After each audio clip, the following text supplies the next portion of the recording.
Donc la première table ronde, on a décidé de la faire sur l'événement sécheresse 2022, hein. Alors qui n'est pas forcément un extrême climatique, mais je crois que pour la Bretagne, ça en a été un. Ça a été un choc. Je ne sais pas si on s'en est remis encore aujourd'hui de cet événement. Donc on a choisi cet événement. Et puis les leçons à en tirer. Donc je suis Gérard Gruau, membre du HCBC. C'est moi qui anime la table ronde. Et ce qu'on a choisi avec mes deux co-animateurs, qui sont Bruno Labeyrie et Stéphanie Lagarde, hein, c'est de donner la parole à 5 témoins de cet événement sécheresse. Alors, 2 élus, Bruno Ricard et Thierry Evenot, qui nous donneront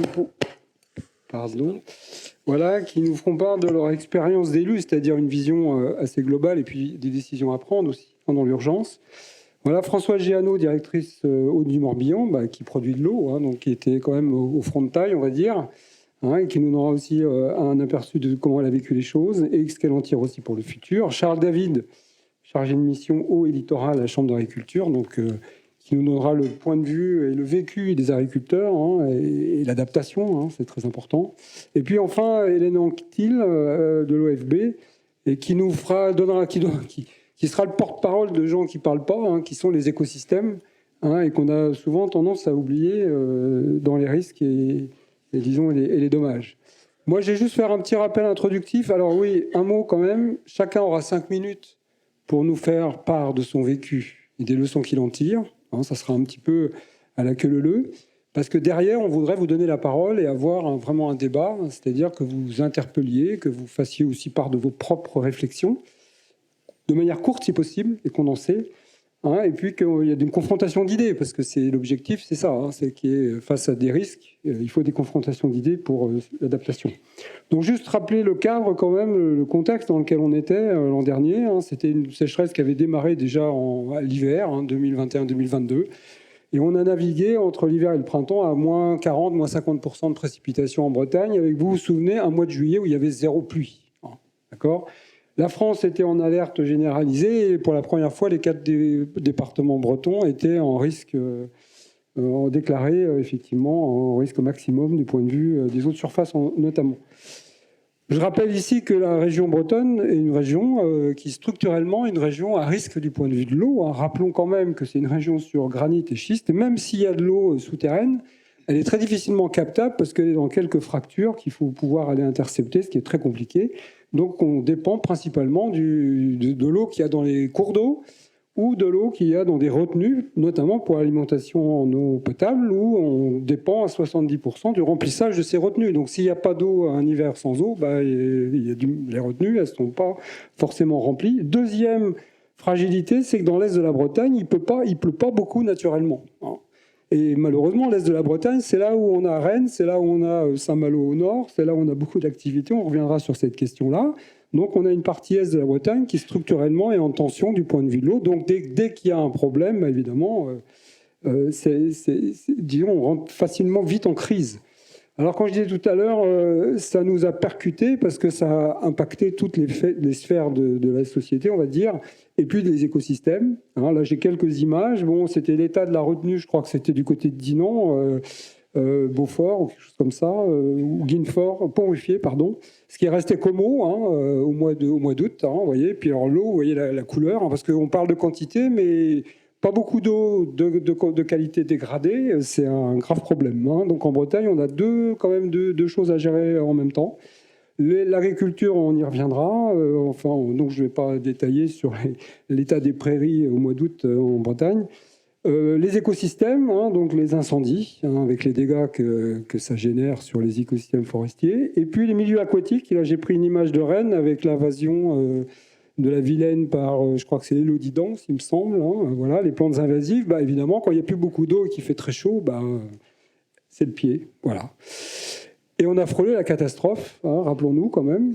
Hein, dans les Côtes d'Armor, il était à 2 doigts d'avoir des restrictions d'usage eau potable. Les arrêtés étaient sur le bureau du préfet, si je ne m'abuse. Hein, voilà. Alors vous allez me dire, il a plu cet hiver, donc c'est bon, on est sauvé. Hein, je dirais non, parce qu'effectivement, les modèles climatiques indiquent moins de précipitations. Ici, j'ai pris la compilation qu'on peut trouver dans les rapports du GIEC, hein, pour l'été, à l'horizon 2100. On est à moins 30, moins 40% de précipitations en été, hein, d'accord. En même temps, comme on augmente la température, hein, on augmente l'évaporation. Donc moins de précipitations, plus d'évaporation, évidemment, les tensions sont très très fortes, y compris même sur une échelle annuelle où on dit que la Bretagne aura à peu près autant d'eau, hein, moins en été, mais peut-être un peu plus en hiver, n'empêche qu'il fera plus chaud. Donc même si on a autant d'eau, on aura moins d'eau disponible, clairement, puisqu'on aura plus d'évaporation. Là, c'est un travail qui a été fait dans le bulletin dont a parlé Anne-Marie en introduction, qui était à Brest les étés du passé par rapport aux étés du futur, en précipitation sur l'axe vertical et en température sur l'axe horizontal. En bleu, c'est les années écoulées. Bon, on voit qu'on était plutôt dans le cadran, il pleut et il ne fait pas trop chaud. Et voilà, le futur, c'est les points orange. Ben, on voit qu'on va dans le cadran en bas à droite, c'est-à-dire moins de précipitation et plus de température, évidemment.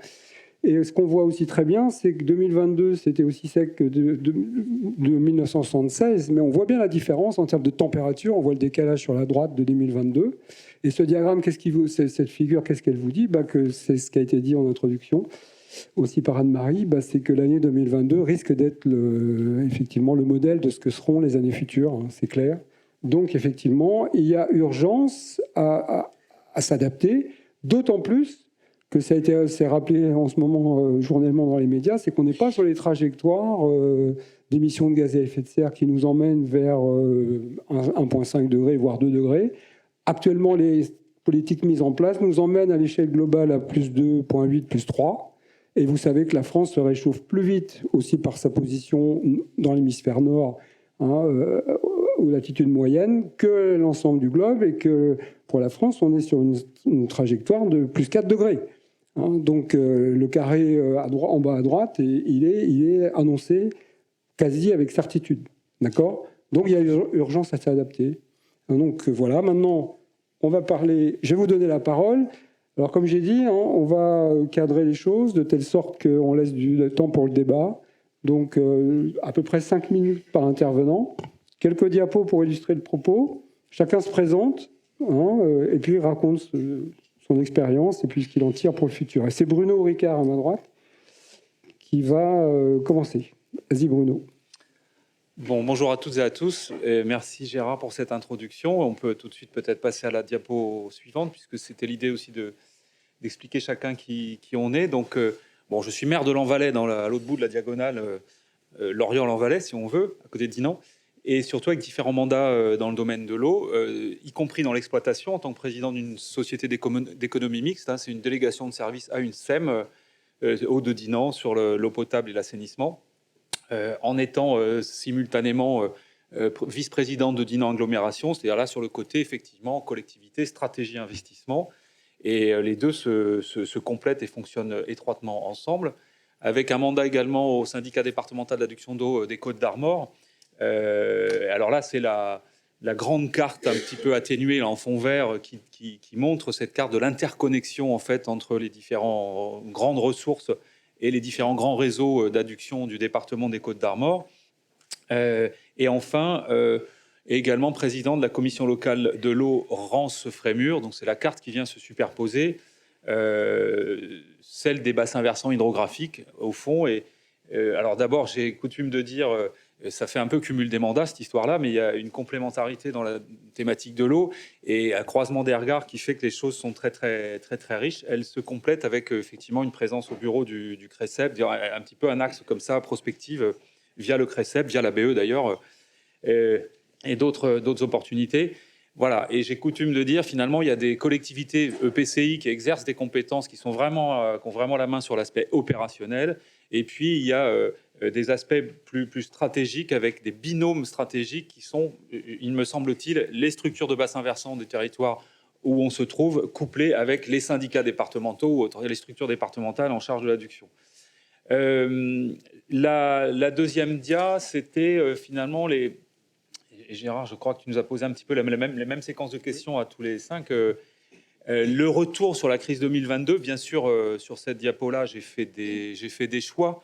Il y a plein de retours possibles, mais je voulais mettre en avant peut-être d'abord la question des milieux, et on en reparlera, c'est-à-dire la conscience de la souffrance et du stress très fort sur les milieux. avec l'image d'un cours d'eau quasi à sec. À un moment donné, c'est voilà, des zones de élévation de température. Je rentre pas dans le détail, mais gros stress sur les milieux qui se manifeste par cette carte, en fait, qui est une des cartes de référence. Il s'agit de déplacements sur le terrain d'agents de différentes structures, déplacements coordonnés sur plus de 300 points d'observation des cours d'eau sur le Chevelu. Au mois d'octobre, la moitié sont à sec. Au mois d'octobre 2022, la moitié sont à sec. Voilà, il faut juste avoir ça en tête. Je ne rentre pas plus dans le détail, mais l'autre grand enseignement, enfin, dans les choix que je vous propose en tout cas, pour ne pas être trop long tout de suite, là, en entrée en matière, c'est effectivement la question de l'infrastructure. Le département des Côtes-d'Armor a cette interconnexion et au fond qui s'étend aussi au nord Ille-et-Vilaine, parce qu'il y a pas mal d'eau, on le devinait sur la carte tout à l'heure, produite au niveau du SMAP à Plévin sur l'Arguenon qui va jusqu'à Saint-Malo. En fin de compte, tout ça est interconnecté, les gouttes d'eau se baladent sur des kilomètres et des dizaines de kilomètres en fait parfois. Donc une infrastructure qui a le mérite d'avoir, évité la crise et d'une part fait jouer à plein le jeu de la solidarité sur cette ressource. Elle est faite pour ça, cette infrastructure, mais l'été 2022, plus que jamais avant, a montré qu'elle a été poussée à sa limite sur les horaires de pompage, etc. Là aussi, je passe les détails, mais ça a été vraiment... il y a eu certains jours, on était effectivement... L'idée de poser l'éventualité de la rupture d'approvisionnement était légitime.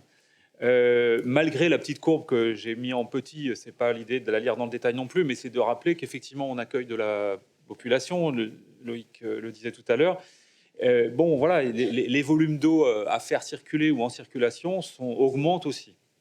Donc ça, c'est les quelques grandes leçons. Vous voyez, je préfère les présenter de manière plutôt conceptuelle que de rentrer dans des chiffres, etc.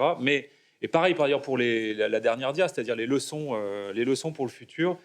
Leçon 1, c'est monter collectivement en compétences. Notamment, on a cet outil des études...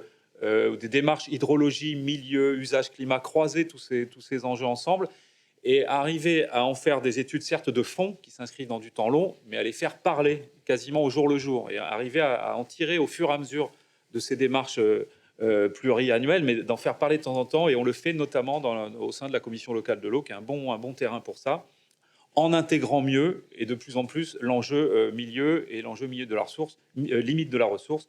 Et ça passe, et je conclus là-dessus, enclencher des politiques de sobriété sincères, pas forcément juste de l'incantation. J'étais hier soir, effectivement, une soirée qu'on organisait au niveau de l'EPTB Rance-Frémur sur prospective, assainissement autrement, interroger les limites de notre système d'assainissement actuel. Et plus ça va, plus il révèle ses limites. Et donc, il y a de la prospective à faire. Il faut qu'on se renouvelle au niveau des collectivités sur ce sujet. Merci Bruno, impeccable hein, dans les 5 minutes, super. Donc on va rester dans le champ des élus, mais on va passer du nord breton au sud breton, où peut-être la tension était un peu moins forte, mais vous allez nous le dire. Thierry Evenot, s'il vous plaît. Non, là. Je sais pas si tu peux tirer, approche le micro. C'est bon, là. Non, c'est bon. Oui. Bien, bonjour à toutes et à tous. Thierry Evenot, moi je suis vice-président en charge de l'eau, enfin du climat, biodiversité, eau et assainissement à l'agglomération de Vannes. Et je dirais la situation était aussi, était tendue aussi au niveau de cet été. L'agglo de Vannes, enfin je ne vais pas vous présenter mon parcours, mais plutôt les compétences en fait exercées par le vice-président. Compétences climat d'abord, en lien donc avec le plan climat et tout ce qui est énergie. Lorsqu'on met en place, on fait fonctionner davantage une installation par rapport à une autre, le rapport en termes de consommation d'énergie peut aller de 1 à 6. Donc l'aspect énergie est également un volet important et on a tout un programme en fait de solarisation de nos installations à venir. On est également dans ce service en charge de la biodiversité, donc c'est tout l'aspect milieu, avec un contrat territorial de bassin versant et puis un certain nombre de programmes comme Brest-Bocaz-Maec, donc on prend l'eau à la fois dans le petit cycle et le grand cycle. Sur l'eau potable, c'est 10 usines d'eau potable sur le territoire pour environ 10 millions de mètres cubes distribués, 2700 km de réseau, donc ça fait déjà un bel EPCI. Et puis, je n'oublierai pas l'interconnexion départementale, qui est également très importante pour le territoire. Sur l'eau pluviale, une compétence également attribuée aux EPCI, une compétence un petit peu plus délicate dans la mesure où elle n'a pas un financement propre, c'est le budget général qui doit la prendre en charge. Mais dans l'aspect de réchauffement climatique, c'est aussi quelque chose de majeur. Enfin, l'assainissement collectif, 39 stations de traitement, donc 1600 km de réseau, et l'assainissement non collectif, 12 500 installations. Donc, quand on parle d'assainissement, on parle aussi d'eau de manière globale. Toutes ces compétences, on va les retrouver de manière plus forte dans le futur SCOT qui va être lancé au niveau de l'agglomération. L'agglomération a opté pour un SCOT AEC, donc c'est une nouvelle formule, on va dire, du SCOT, donc c'est air, énergie, climat, et qui va viser donc à intégrer les stratégies d'adaptation foncière, non pas sous forme d'un plan climat comme on peut le connaître actuellement avec une liste d'actions, mais à intégrer dans le SCOT directement la stratégie d'adaptation climatique, et ça lui donnera d'autant plus de poids. Même question sur la crise de l'eau en 2022, ça a nécessité auprès des équipes bien un suivi quotidien, une adaptation des ressources, tant d'un point de vue quantitatif que qualitatif. On a d'abord rencontré des problèmes quantitatifs, mais non pas sur la production, mais sur la distribution d'eau. La période, je dirais, estivale est arrivée assez brutalement, sous forme d'un coup de chaleur qui a coïncidé avec l'aspect arrivée touristique, et donc besoin d'eau, que ce soit pour les piscines ou pour les résidences secondaires. Et donc, on a d'abord eu du mal à fournir, en fait, en termes de quantité d'eau. On avait le stock, mais les châteaux d'eau, en fait, le temps qu'ils se remplissent, ça prenait plus de temps que pour les vider. Ensuite, on a connu des problématiques quantitatives, et à force d'aller dans le quantitatif, les problèmes qualitatifs sont apparus. Tout ça s'est traduit par une forte sollicitation des infrastructures. On était, pour certaines usines, à la limite, en fait, en termes de fonctionnement. On les a poussées comme on ne les a jamais poussées, et donc pas à l'abri de du moindre accident. Sachant que dans le cadre, en fait, de l'interconnexion départementale, une problématique sur l'agglo de Vannes ou une problématique sur une autre partie du territoire peut avoir des conséquences très lourdes, puisqu'on est lié par la ressource en eau. Forte sollicitation aussi des équipes. On parle ici de formation avec des masters. On a aussi besoin, et là c'est un appel que je lance à la région, de formation, je dirais, de gens d'exploitation. Faut avoir conscience qu'il y a une vraie crise là au niveau des possibilités de recrutement, et se retrouver en plein été avec une tension forte sur les effectifs parce qu'on n'arrive pas à recruter. C'est également une problématique qui ne transparaît pas comme ça, mais qui peut accentuer la problématique. Et puis, ce qu'on a retenu également sur l'aspect crise 2022, c'est tout l'aspect communication, notamment sur les diverses cibles. C'est vraiment un volet très important de pouvoir bien communiquer. Sur les leçons du futur, on a travaillé sur un plan d'action multivolet. Donc d'abord renforcer la connaissance. Alors la connaissance de la ressource en eau. Et on a commencé à identifier bien toutes les carrières, les retenues possibles. Donc ça, c'est un travail d'étude qui est mené. On travaille aussi sur les solutions alternatives, notamment tout ce qui est désimperméabilisation. Ça, c'est un volet très, très important à freiner le cycle de l'eau. Et puis, sur la réhute. Alors, la réhute, il y a beaucoup d'annonces, beaucoup d'effets d'annonce. Quand on propose un dossier, lors d'un appel à manifestation d'intérêt, le dossier est boulé. Et donc, il faut vraiment qu'on puisse passer des bonnes intentions à peut-être un soutien, en tous les cas, à la fois administratif, un soutien de l'agence de l'eau, un soutien des diverses professions, notamment agricoles, sur ce type de dossier. Un suivi, une modernisation de nos équipements. On a des possibilités d'optimisation des installations, et donc ça, on met ça en œuvre, par exemple sur la qualité des réseaux ou sur le choix de certains filtres pour améliorer donc les résultats. On aura un travail de communication à faire, alors au niveau peut-être de l'agglo, au niveau départemental, au niveau de la région, une cohérence à avoir.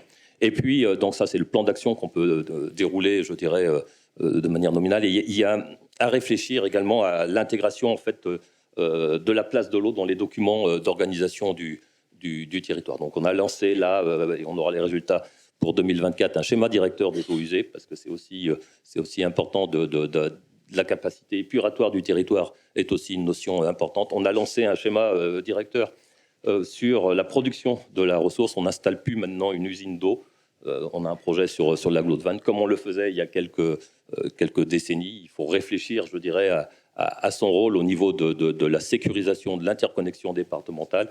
On a donc une nouvelle approche à mettre en place là-dessus. Sur les pluviales, compétences nouvelles, on a aussi un schéma directeur des eaux pluviales en préparation avec un règlement. Je dirais que sur le territoire de l'agglo, connecté à un réseau, c'est terminé. C'est vraiment le tout infiltration qui est recherché. Voilà. Merci. On va rester dans le Morbihan. Donc, le point de vue et le vécu d'un producteur d'eau, en fait, distributeur. Voilà, Madame Géano. Merci. Bonjour à tous. Moi, je ne suis pas élue, donc je ne cumule pas les mandats. Je suis juste directrice du syndicat mixte Eau du Morbihan. C'est déjà un boulot en soi, mais voilà. Donc, syndicat mixte qui porte le service public d'eau potable à l'échelle de près de 200 communes du Morbihan en production et transport d'eau potable.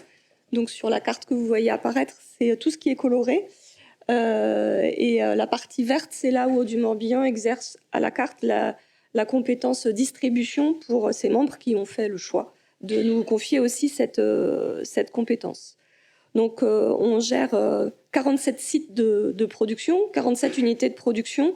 Les chiffres qui sont indiqués là sont les chiffres 2021, puisqu'on est encore en train de consolider les chiffres 2022 pour produire notre rapport sur le prix et la qualité du service, qui sera public d'ici un mois. Donc, vous pourrez occuper votre été de saine lecture sur la plage si ça vous dit. On produit donc à peu près 25 millions de mètres cubes. Comme ça a été dit, une répartition haute surface, haute souterraine de 80-20 à peu près. Donc, 20% de ces eaux proviennent d'eau souterraine. Mais individuellement, chaque site de production a de très petites capacités, puisque effectivement, ces eaux sont faiblement mobilisables. Pour autant, elles participent à la diversification de la ressource et qui nous aide à bien jongler, entre guillemets, entre les différentes disponibilités des ressources superficielles ou souterraines en fonction des besoins et des moments de l'année. Donc, ce n'est pas anecdotique, c'est 20%, même si quelquefois on a des installations qui ne produisent que 20-30 mètres cubes heure. Ça peut paraître microscopique, mais tout cumulé, c'est un atout indispensable.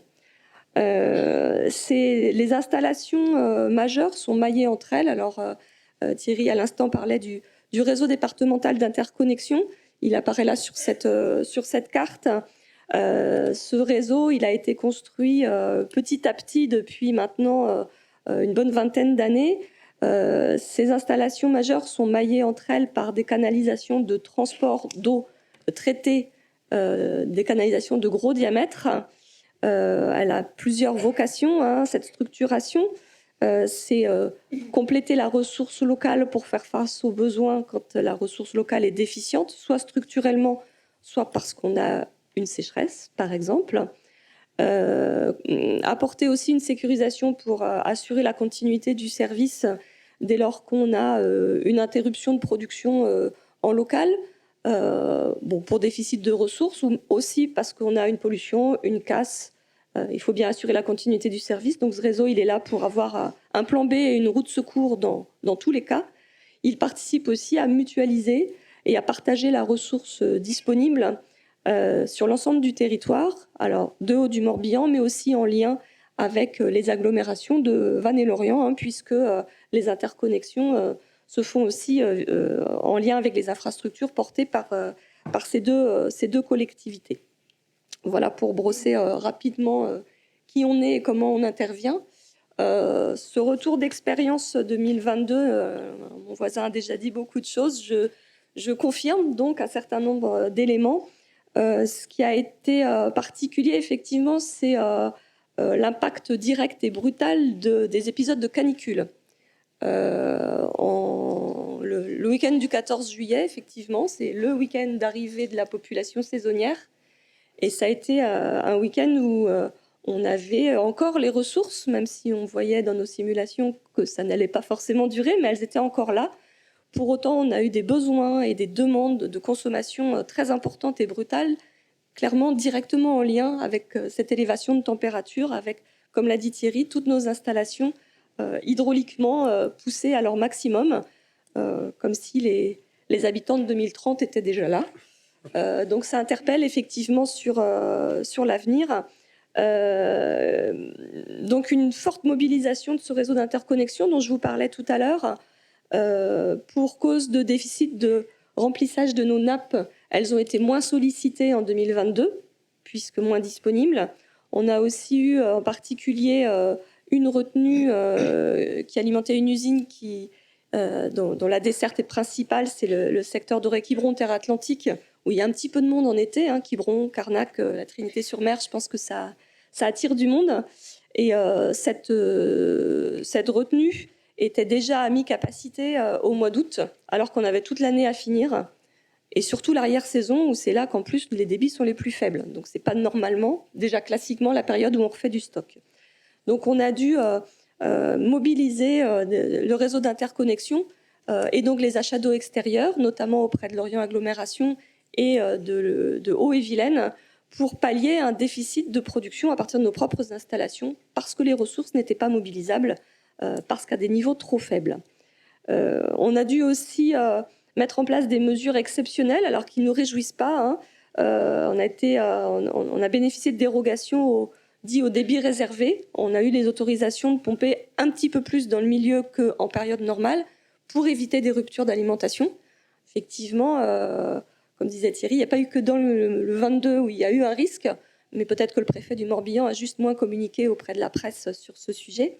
Mais on a dû effectivement aussi engager des travaux d'urgence pour aller remplir cette retenue déficiente à très haut ray, donc sur le loc, à partir d'eau brute du Blavet.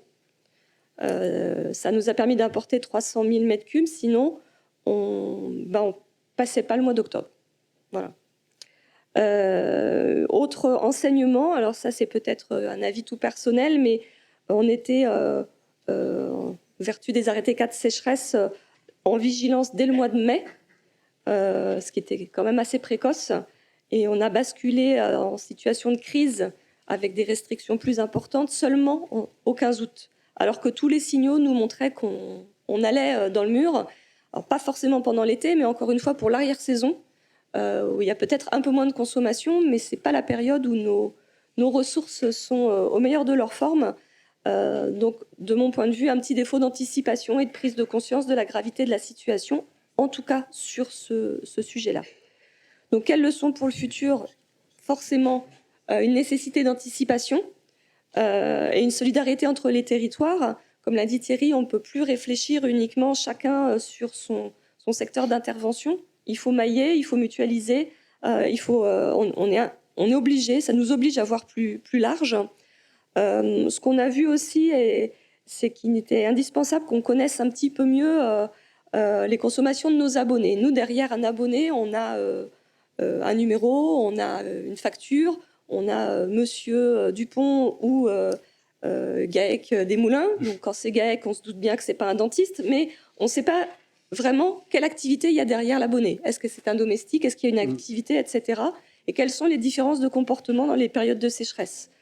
Donc, on est en train de mettre en place à l'échelle régionale avec les collègues des autres départements des méthodologies pour mettre en place des observatoires, pour avoir une vraie typologie de nos abonnés, pour pouvoir aussi mieux les connaître, mieux connaître leur comportement et avoir du coup des recommandations et une sensibilisation ciblée. Les solutions sont multiples, mais elles sont mobilisées par tous les acteurs. Voilà, ce petit schéma résume, je l'espère, un petit peu tout ce qu'on a à faire. Quand on parle d'eau potable, il ne faut pas forcément croire que le service d'eau peut tout. Le service d'eau, il est là pour répondre à une demande. Alors, il peut adapter ses infrastructures, les optimiser. Par contre, il ne peut pas jouer sur la ressource. Des tuyaux, s'il n'y a pas d'eau à mettre dedans, ça ne sert pas à grand-chose. Donc, on doit tous être acteurs à notre niveau, que ce soit en termes de comportement de consommation ou d'aménagement. Voilà, je vais m'en arrêter là.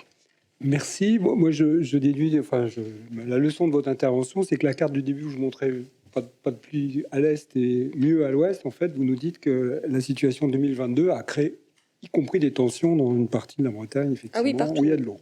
Donc c'est vraiment... Alors, vous avez parlé du GAEC du Moulin, donc c'est logique maintenant de parler d'agriculture. Donc merci pour la transition. Donc Charles David. Donc, Charles David, chargé de mission eau et littoral à la Chambre d'agriculture de Bretagne. Donc, une mission, on va dire, un peu d'équilibriste entre la défense des intérêts de la profession agricole et puis la prise en compte des enjeux environnementaux dans toutes nos actions de développement. Et l'enjeu de la gestion quantitative, soyons honnêtes, était assez peu présent jusqu'alors dans nos actions. Et on va le voir et l'illustrer, 2022 va l'illustrer rapidement, que ça sera beaucoup moins le cas à l'avenir. Donc le changement climatique, l'agriculture le vit déjà depuis un moment. On a gagné entre guillemets 40 jours sur certains territoires bretons sur la date de récolte du maïs. Sauf que 2022 sera certainement une année assez charnière du point de vue des impacts qu'elle a eu sur l'agriculture. Si tu veux mettre la diapo d'après. L'agriculture était en première ligne sur les conséquences de la sécheresse en 2022 avec des pertes de rendement assez importantes, notamment sur les cultures légumières. C'est les éleveurs bovins et les producteurs de légumes qui ont été les plus touchés. On a vécu, vous avez la carte à gauche qui présente l'état de la réserve en eau des sols fin août, et on avait quasiment depuis 2 mois quasiment plus d'eau accessible facilement pour les plantes. Et il y a la question de l'eau, mais il y a la question de la chaleur qui a été évoquée aussi, et l'impact sur les animaux avec des stress thermiques qui sont assez importants et des conséquences que je détaille pas sur le comportement des animaux, le bien-être des animaux. Et on a eu en 2022 un nombre de jours de stress thermique important pour les vaches notamment. Donc un impact très direct sur, on va dire, la production agricole et alimentaire en elle-même. Je donne juste un chiffre, 50% de perte de rendement sur les haricots verts en Bretagne, alors que la perte moyenne en France est de 16%. Voilà, donc ça a des conséquences à la fois sur la production et sur la transformation. Et donc ça amène aussi un impact pour moi psychologique qui est important auprès des producteurs, et on le voit cette année, 15 jours d'absence de pluie, et on a déjà des appels d'agriculteurs. Ils sont inquiets. Pourquoi ? Parce qu'on l'a vu en 2022, l'anticipation elle n'a pas été là, et la capacité d'adaptation sur des épisodes extrêmes, elle est limitée quand on ne l'a pas anticipé. Les arbitrages qui ont dû être faits par les agriculteurs, c'est de ne pas irriguer certaines cultures, d'où les pertes de rendement, ou c'est de diminuer les effectifs parce qu'on n'avait pas assez de fourrage derrière. Et on l'a vu, là, on est sur des stocks fourragers en sortie d'hiver qui étaient très, très bas. Donc, on a une inquiétude forte des agriculteurs. C'est évident. Et donc, une partie des leçons qu'on peut tirer de l'année 2022, c'est qu'on se pensait certainement un peu plus à l'abri qu'ailleurs en Bretagne sur cette question notamment de l'accès à l'eau, et ce n'est malheureusement pas le cas, même si la Bretagne restera certainement une région plutôt favorable d'un point de vue production agricole par rapport à d'autres régions françaises. Donc l'enseignement pour le futur, c'est qu'on a beaucoup travaillé sur l'atténuation, on travaille sur l'atténuation au changement climatique, et le volet adaptation a certainement été mis un peu de côté. On a beaucoup de leviers d'adaptation, que ce soit à l'échelle du sol, de la plante, de l'aménagement des parcelles, de la conduite aussi technique auprès des animaux, de la conception des bâtiments. Notamment les travaux du Varenne agricole de l'eau et du changement climatique ont permis de bien mettre ça en avant. Maintenant, on a un travail à faire en Bretagne sur l'identification des leviers d'adaptation les plus pertinents, parce qu'ils ne le sont pas tous dans notre contexte. C'est notamment le travail que l'on mène avec les filières agricoles, les acteurs de l'eau, sur un plan d'adaptation qui devrait sortir certainement en fin d'année, pour prioriser un peu ces éléments-là. Et en fait, le sujet va certainement tourner autour d'un triptyque qui va être de travailler à la fois sur la réduction de la demande en eau, ou éviter la demande en eau aux périodes les plus critiques. Et donc là, on va retrouver les leviers d'économie, mais les économies, quand on sait que 90% de l'eau en élevage, par exemple, est destinée à l'abreuvement des animaux, le levier économie ne sera pas forcément le plus évident.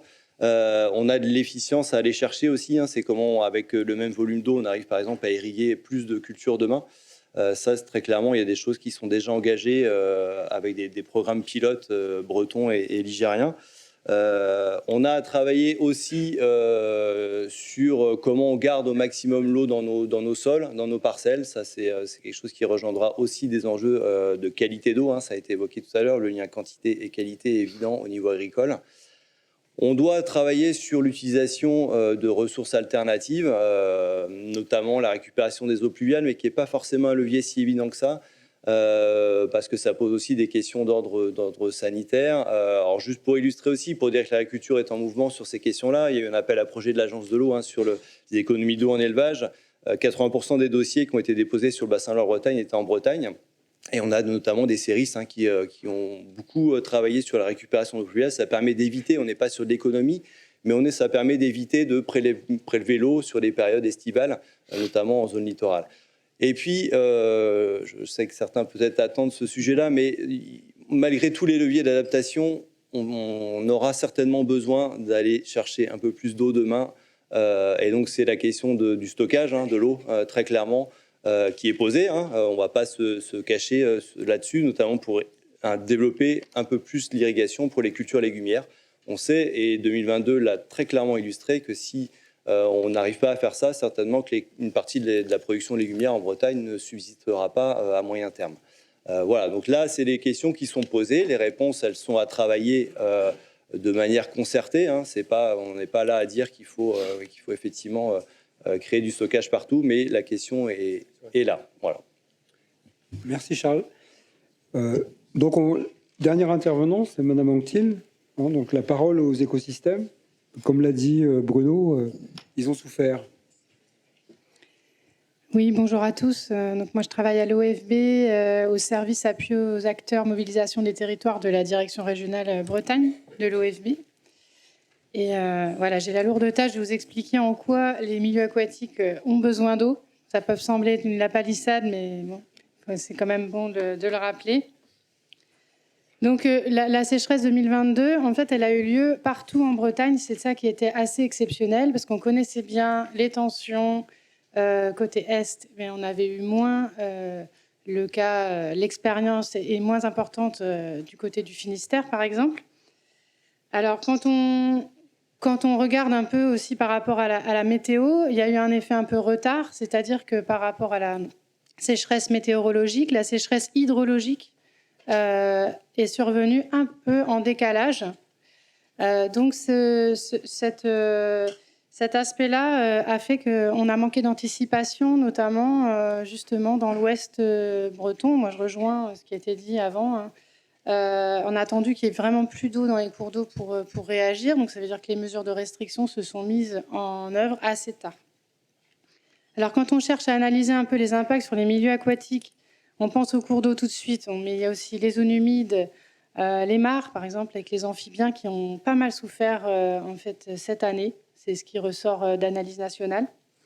Mais sur les cours d'eau, c'est le plus simple à suivre et c'est encore difficile. Donc, les cours d'eau, on suit leur débit grâce à des stations de mesure de débit un peu partout en Bretagne. Donc, ce qui a été montré, c'est que les débits avaient baissé partout.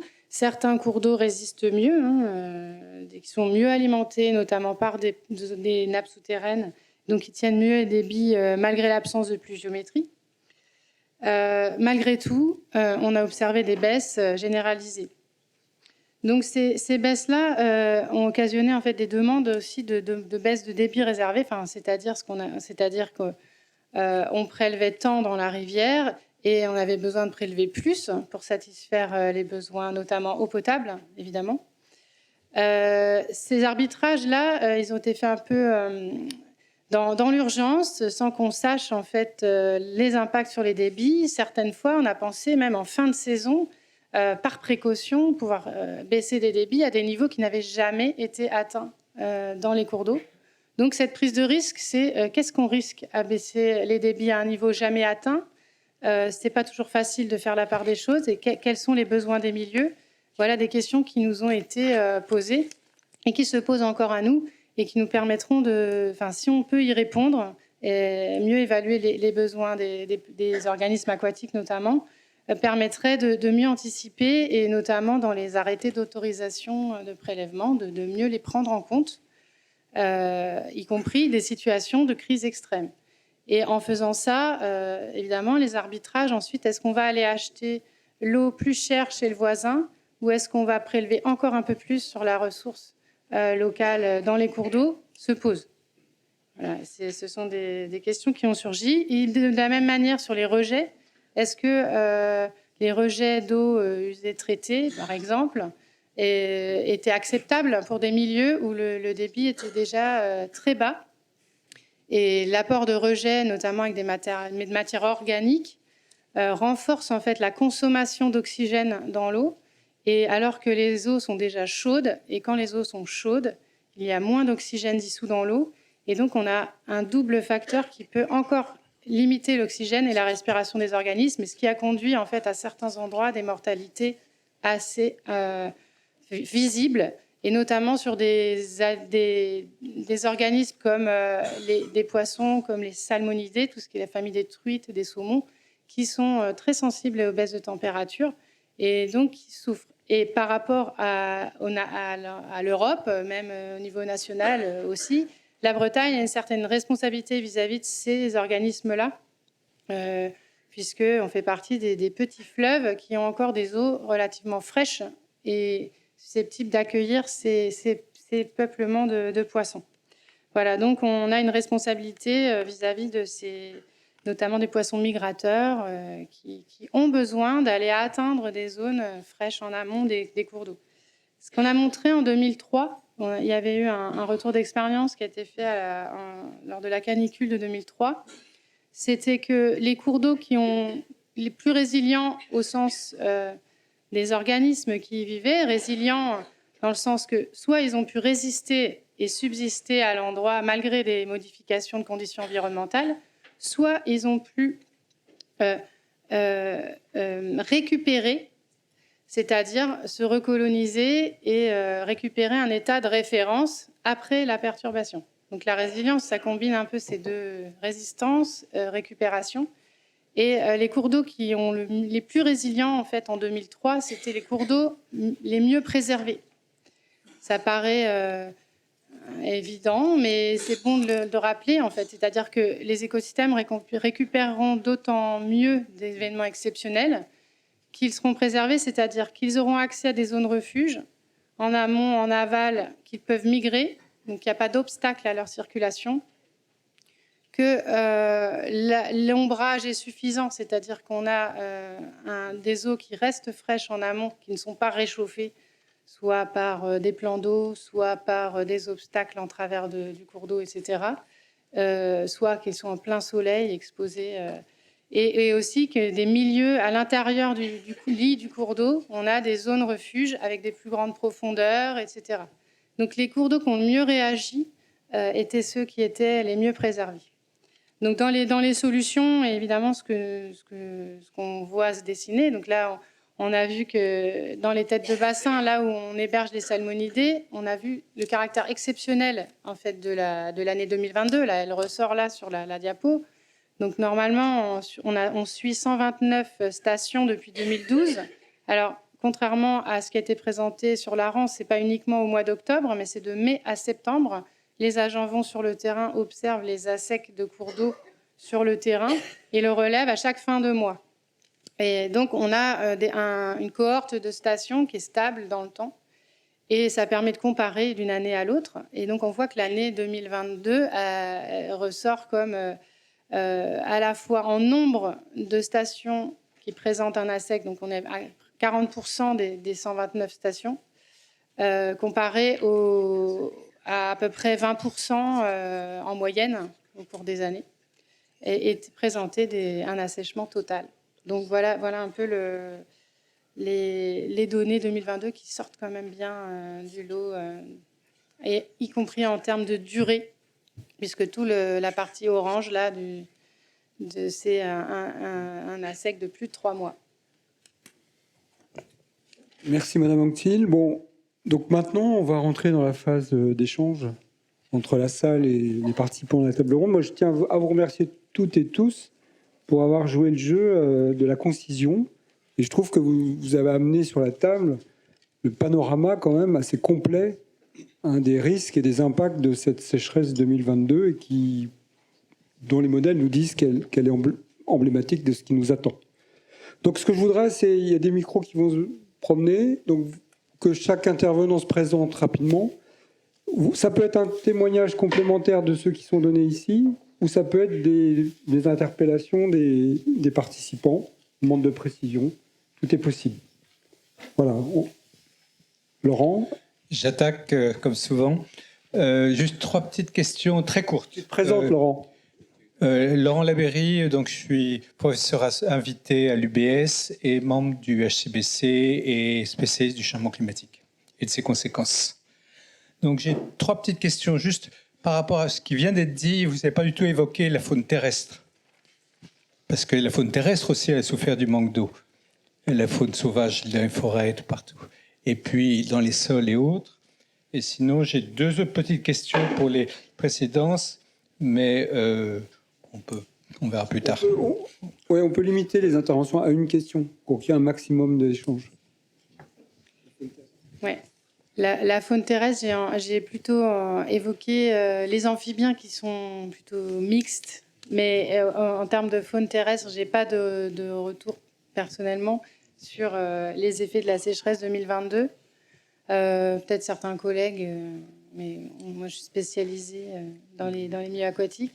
Les amphibiens, j'ai eu retour des Pays de la Loire, notamment dans les petits, donc ils souffrent aussi de la température, hein, et tous les animaux de manière générale qui ne sont pas homéothermes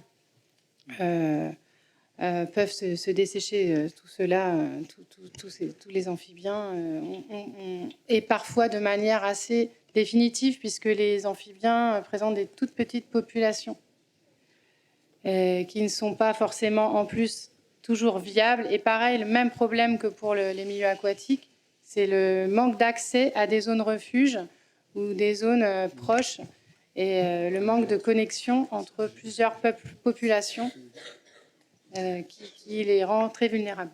Peut-être un complément de réponse du point de vue de la gestion de l'eau, parce que quand on regarde sur l'entrée eau, ce qui fait mal, vous avez raison, c'est bien de le rappeler, mais ce qui fait mal en fait quand on est sur la gestion de l'eau, c'est le sacrifice permanent des débits réservés. Et donc c'est là que les diapos des cours d'eau sans eau se télescopent avec cette affaire-là. On puise sur les nappes. Dans la région d'où je viens, l'été, les cours d'eau dépendent à 100% des nappes. La nappe n'est pas là, il n'y a plus d'eau. Et ensuite, on continue à puiser. Et là où il y a de l'eau dans les cours d'eau, on sacrifie le débit réservé. Donc c'est pour ça qu'on a c'est vrai qu'on a une focale qui est un peu déformée, qui regarde l'enjeu faune aquatique d'abord. Mais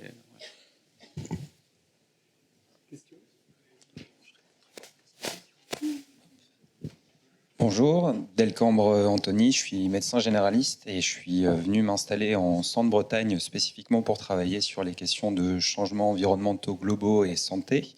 Je trouve que la santé, en tout cas, est un angle intéressant pour aborder les risques, les vulnérabilités du changement climatique. Les risques sont vraiment considérables. Moi, j'ai appris à les identifier et puis je m'en aperçois quotidiennement sur le terrain dans ma pratique, notamment chez des personnes, on va dire, fragiles, de par leur âge ou les maladies chroniques, qui les exposent à des grosses conséquences quand il y a des sécheresses ou des canicules. Moi, ce que je voulais savoir, c'est, d'un point de vue santé, quand on interroge les causes du changement climatique, les secteurs qui émettent les émissions de gaz à effet de serre ou qui vont mettre en tension la ressource en eau, un des leviers extrêmement puissants pour la santé, c'est une alimentation qui est plus végétale, qui produit des protéines végétales, donc moins consommatrices d'eau, par exemple, que l'élevage. En Bretagne, il faut évidemment rattacher le changement climatique à l'agriculture et à l'élevage. Donc, comment vous envisagez ces choses-là dans une idée de maintenir une alimentation équilibrée, soutenable à l'avenir? Merci. Alors, question pas évidente, hein. Je vais tenter d'y répondre. Non, je pense que c'est la question qui est applaudie, on est bien d'accord. Voilà. Ceci étant, la baisse de l'élevage en Bretagne, elle est enclenchée, hein. On parle beaucoup de sobriété, mais on a déjà une sobriété, on va dire, un peu subie de ce point de vue-là sur les productions animales, hein. 17 000 vaches laitières en moins en 2022, c'est 500 mm3 d'eau qui ne sont plus consommés par l'élevage. Ceci étant, la végétalisation de la Bretagne, ou la céréalisation, je ne sais pas comment il faut le dire, en matière d'impact environnementaux, ne sera pas forcément positive sur tous les aspects. Sur la consommation d'eau, il est évident que remplacer de l'élevage par du blé sera certainement bénéfique d'un point de vue de la consommation d'eau. Par contre, si c'est le remplacer par des cultures légumières ou diversifiées qui ont besoin d'irrigation, ce ne sera pas forcément le cas. Faut pas se dire qu'on échappera totalement à l'irrigation en Bretagne pour une partie des cultures. Il y a des scénarios qui ont été faits avec du développement de maraîchage sur certains territoires qui montraient qu'en matière de consommation d'eau, ce n'était pas forcément plus bénéfique parce qu'un hectare de maraîchage, forcément, c'est irrigué. Et un hectare de maraîchage, c'est équivalent de 80 vaches laitières en matière de consommation d'eau à l'année. Donc attention aux raccourcis. Je ne rentrerai pas sur tout le débat de l'alimentation saine et durable parce que voilà, on n'est pas là pour ça, mais en matière d'adaptation au changement climatique, c'est pas si évident que ça. Et puis dans la question de l'adaptation au changement climatique, il y a la question des milieux, on vient d'en parler, dont les zones humides, dont le bocage. Et on sait que pour valoriser des zones humides aujourd'hui, c'est certainement pas en végétalisant la Bretagne qu'on arrivera à les préserver, voire à les restaurer. Complément, oui. Vas-y. Un petit complément sur l'aspect santé, donc avec des contraintes qui arrivent de plus en plus au niveau des producteurs d'eau. Hein, c'est tout ce qui concerne les métallochlores. Donc là, je réponds sur l'aspect santé et puis également le lien avec l'aspect agriculture. Je voulais juste insister sur le fait que tous ces aspects métallochlores, on intègre ces problématiques dans l'aspect quantitatif de l'eau. C'est-à-dire qu'il y a un certain nombre de ressources qu'on ne peut plus utiliser. Il y a des ressources en fait où on arrive à abattre les molécules en question. D'autres ressources qu'on est carrément obligé d'abandonner. Ce qui fait qu'on se retrouve avec une sollicitation quantitative importante et des ressources qu'on se voit, nous, contraints de fermer parce qu'on ne peut plus les exploiter pour respecter les normes. Donc voilà, tout ça, c'est une vraie problématique pour faire le lien entre avec l'eau et la santé. C'est également quelque chose qui nous impacte fortement. Oui, c'est le télescopage qualité-quantité, en fait. Hein. D'autres questions ? Oui, une question, je dirais, de prospective. Je ne sais pas si on peut dire comme ça, mais on a vécu 2022. Enfin, Hervé Majastre, moi, j'ai 10 hectares à Locoal-Madron, au nord de la Ria. Je plante des arbres jeunes que j'ai besoin d'arroser. Et déjà 2022, j'ai eu 20% de mortalité. 2023, je continue à planter ou j'arrête ? Ceci dit, 2023, ce sera au mois d'octobre, hein, mais j'ai des fruitiers et de la vigne. Est-ce que quelqu'un veut répondre à ces questions ? Sinon, il y a madame qui... Oui, bonjour, Vanessa Lobin, je suis consultante sur les questions d'adaptation au changement climatique. Je reviens juste très rapidement là, sur le fait qu'effectivement, il y a eu un manque d'anticipation, notamment dans le Morbihan, puisque l'arrêté crise sécheresse est intervenu que le 15 août, grosso modo, au moment où finalement une bonne partie des touristes étaient déjà partis. Donc ça pose quand même une question de justice sociale quelque part, puisque à partir du 15 août jusqu'à la fin octobre, il y a eu là des restrictions d'usage très fortes sur l'eau pour les habitants qui, eux, restaient là. Donc, quelles sont aujourd'hui les réflexions qui sont en cours, notamment sur la question de la fiscalité, voire la question du prix de l'eau au moment où la ressource est plus faible dans vos organisations? Je pense que c'est les élus et puis peut-être Mme Giano aussi. Je vous rejoins sur le manque d'anticipation et le fait que l'arrêté crise soit arrivé le week-end du 15 août, effectivement, ça ne peut pas envoyer un signal extraordinaire pour les habitants permanents. D'où l'idée peut-être d'anticiper, mais moi dans mon propos c'était de l'anticipation de la gestion, mais la question que vous soulevez est tout aussi importante.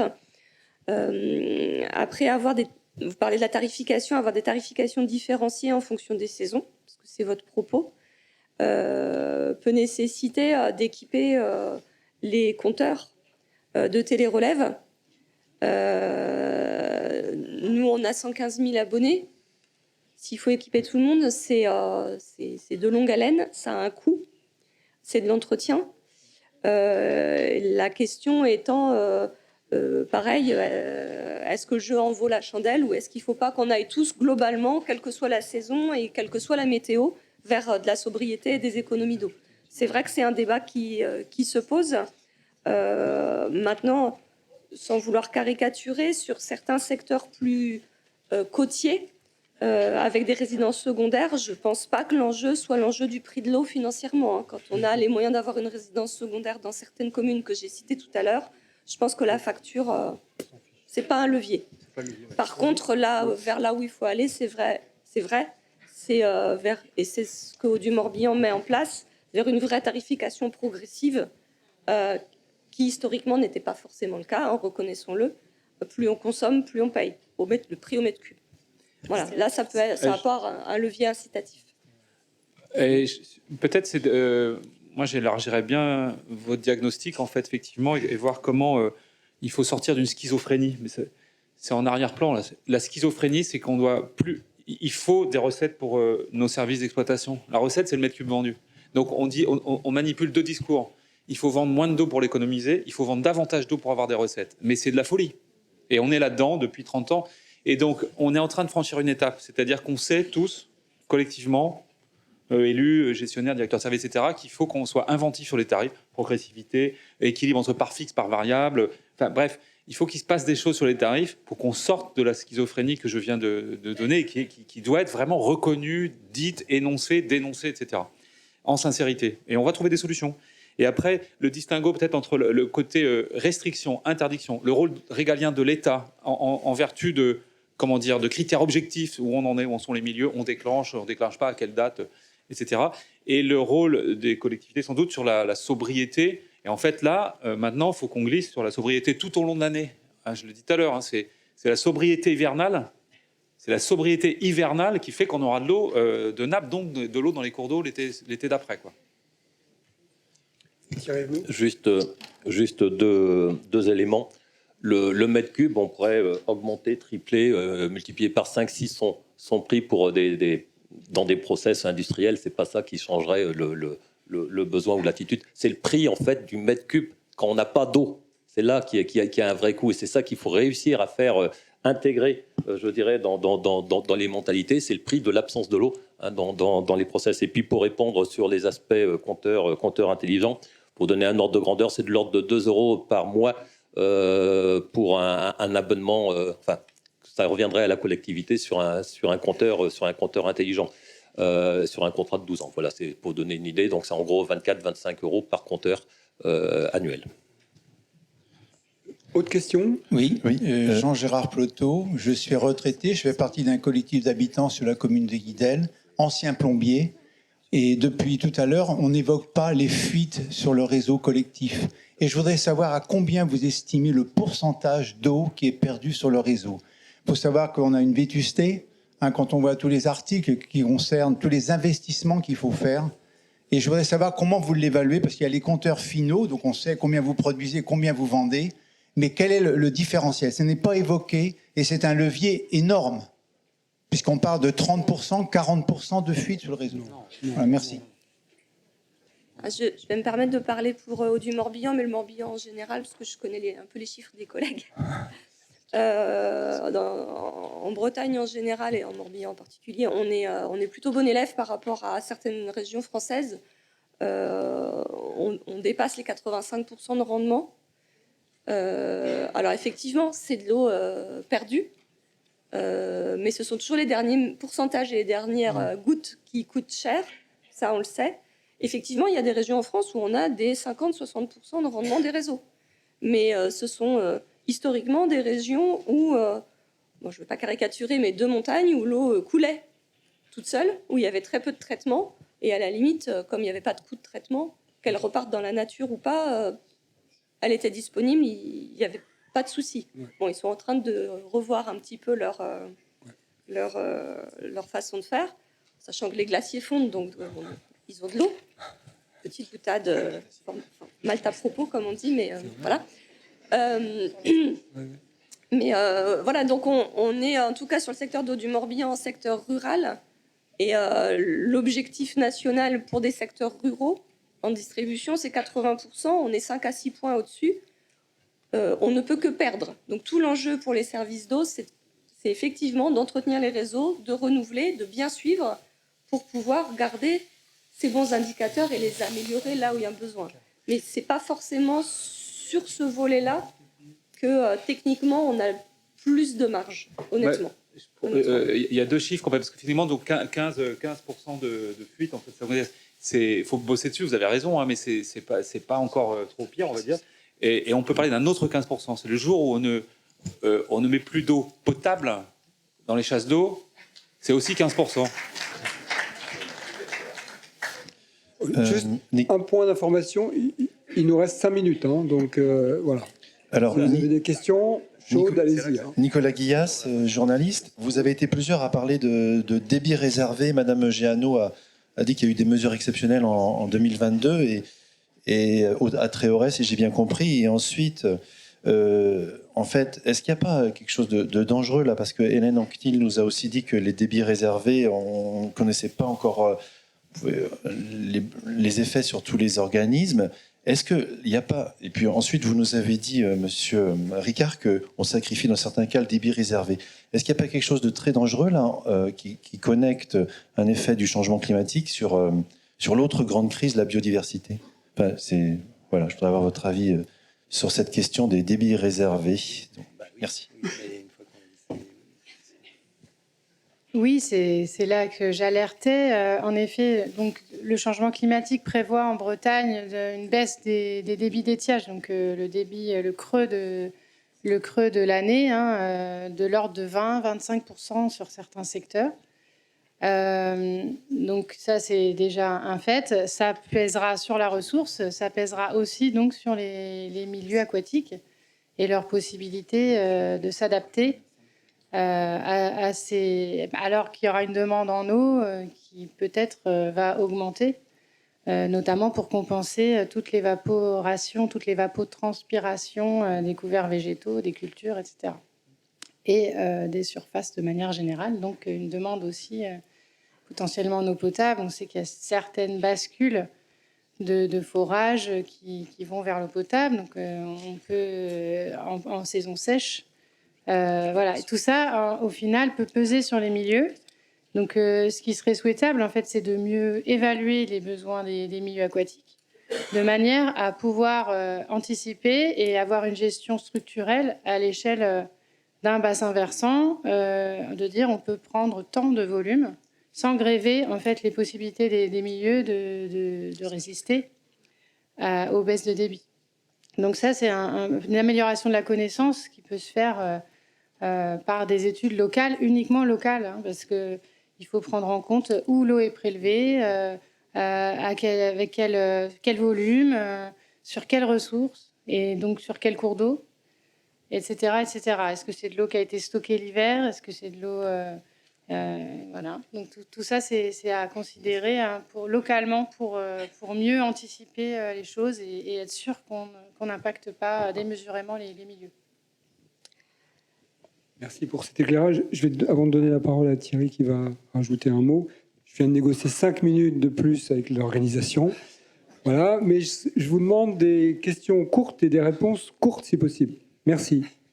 Oui, donc sur cette question et de la biodiversité, je voudrais intervenir quand même sur l'aspect zéro artificialisation nette, qui est vraiment un sujet fort de la loi climat et résilience, qui cache un petit peu le volet qualité des sols, mais il y a vraiment au travers de cette loi une chance en fait pour la biodiversité. Bon, déjà de ne pas étendre l'urbanisation et puis de favoriser la désimperméabilisation des sols. Donc quelque part favoriser la biodiversité, c'est vraiment quelque chose de très important. Et il y a tout des efforts. Enfin, je vous parlais de l'aspect pluvial qu'on a au niveau de l'agglo, et on a un règlement de pluvial.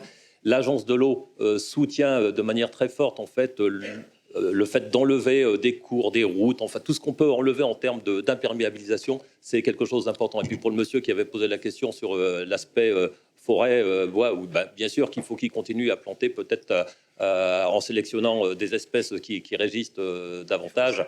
Mais la biodiversité, c'est tout un cycle. On ne peut pas arrêter à un moment donné une action bénéfique. Merci. Il y avait une question là-haut. C'était pour moi, je crois. Qui a dit c'est pour moi?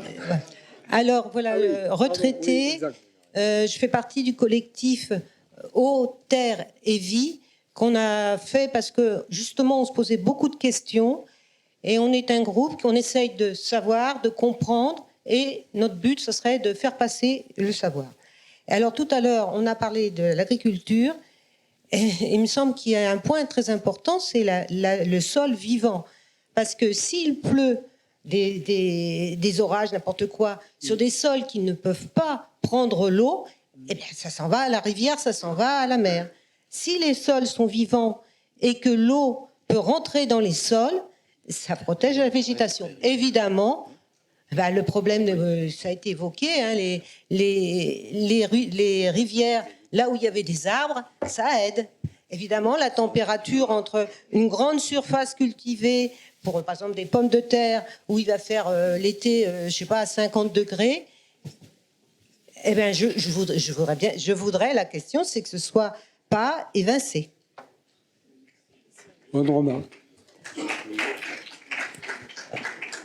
Juste une réponse très très rapide, juste pour vous rassurer. Enfin, la question du travail du sol, de la vie des sols, elle n'est pas évincée. Elle rejoint aussi d'autres questions que la gestion quantitative. Il y a la question de la biodiversité qu'on vient d'évoquer rapidement. Et dans les leviers d'adaptation, effectivement, favoriser l'infiltration et favoriser la texture de nos sols pour avoir une meilleure infiltration et améliorer la réserve en eau des sols, elle est posée. Voilà. Il y avait une autre question en haut, là. Je pense que c'est là-haut, d'abord. Bonjour, Charlotte Guénard, Chambre d'agriculture de Bretagne. Je vais vous faire gagner du temps. En fait, c'était pas vraiment une question. Je voulais répondre à l'interrogation sur la plantation d'arbres pour vous dire que, d'une manière générale, on développe ce qu'on appelle des indicateurs agroclimatiques, c'est-à-dire des données à une maille de 25 km qui permettent de faire des projections sur le climat de demain, mais sous l'angle agroclimatique, pas sous l'angle uniquement climatique, de manière à pouvoir savoir à tel endroit est-ce qu'on pourra continuer à conduire tel ou tel type de culture, quels seront les risques, etc. Donc, quels sont les risques d'échaudage, quels sont les risques que l'herbe ne pousse plus, etc. Donc, c'est des choses des travaux qui existent et qui, je pense, seront de plus en plus valorisés, avec derrière des modèles qui ont été évidemment faits par les scientifiques que vous êtes. Hein. Voilà. Et ma deuxième réponse, elle était sur la question, mais je crois qu'il s'est absenté ah non, il est là, de la santé-environnement. Juste pour vous dire que le plan régional santé-environnement 4, il est en cours d'élaboration et que parmi la structure en fait de ce plan, il y a bien la question du changement climatique qui a été intégrée. Et Vincent Dubreuil a d'ailleurs fait une intervention lors du colloque de lancement en fait de ces réflexions-là. Donc les sujets sont bien d'ores et déjà connectés à ma connaissance. Merci. Deux dernières questions très courtes. Oui, je veux bien prendre la parole, ça fait 10 minutes. Oui. Merci. Anne Nouer, citoyenne, merci beaucoup pour les exposés, c'est vraiment flagrant, enfin voilà, c'est très clair. Du coup, j'ai bien compris que l'année dernière, ça a pris beaucoup de temps pour prendre les bonnes décisions. Là, on a 3 semaines, 1 mois déjà sans pluie, du vent en plus. Moi, je vois mon jardin qui devient jaune, c'est une catastrophe, on est à peine au début juin. Qu'est-ce qui est prévu pour cette année, là, tout de suite? Ça va être le 15 août, 15 septembre ou demain? Est-ce qu'il y a un plan Marshall?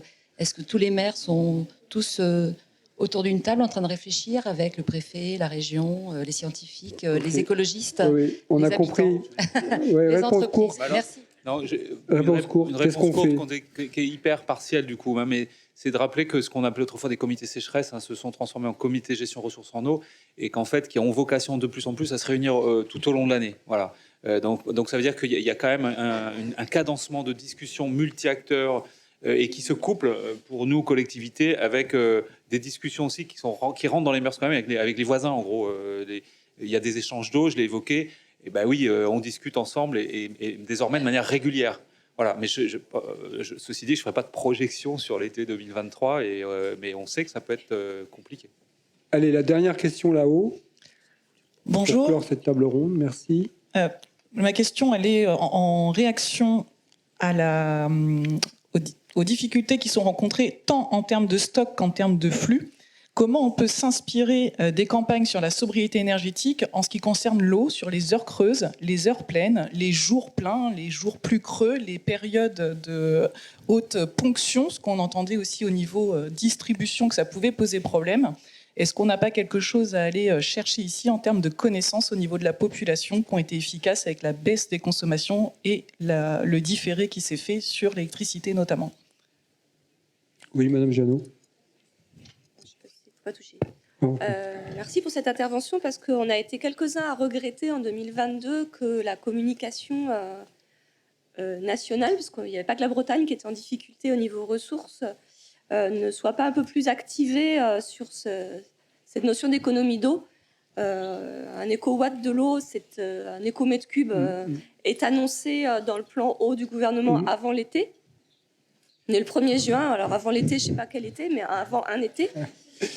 Et il y a aussi ce projet porté par la région au titre de l'Assemblée bretonne de l'eau pour avoir ce type d'indicateur et alerter la population.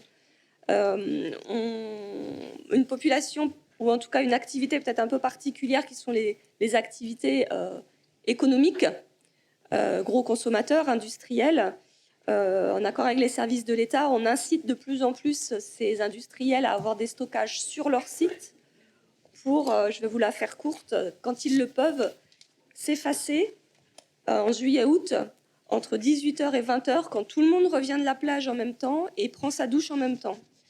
On a eu quand on dit que c'est tendu, c'est surtout à ces heures-là où on a des besoins concomitants exacerbés quand il fait chaud et que ces usages de particuliers, je ne dis pas qu'il ne faut pas se doucher après la plage, hein, mais se concentrent sur ces plages horaires. Donc oui, il y a des adaptations, mais c'est difficilement généralisable. Par contre, des alertes systématiques avec des moyens aussi importants que ceux qui ont été mis avec EcoWatt, oui, on les appelle de nos voeux.